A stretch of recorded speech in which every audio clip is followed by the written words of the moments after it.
गोटे स्त्री नारीर धर्म कौन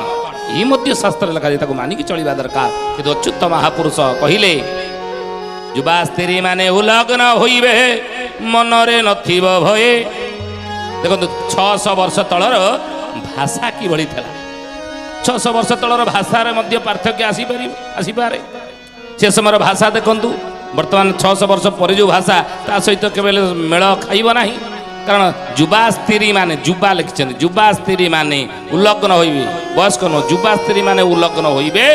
मनरे नथिबो भय भय लगिना भय महापुरुष मानकर भाषा केमती से देखो भय भय करेंगे ना मनरे नथिबो भय कलिजुग शेष बेले नारी युवा स्त्री मानकर मनरे भय नथिबो पोशाक परिच्छद पिंधारे आप देखो अनेकांश अनेक भल अच्छा हे ज्ञानी गुणी मंडली वर्तमान समाज ना पृथ्वी रही सृष्टि रही अनेक भल अच्छा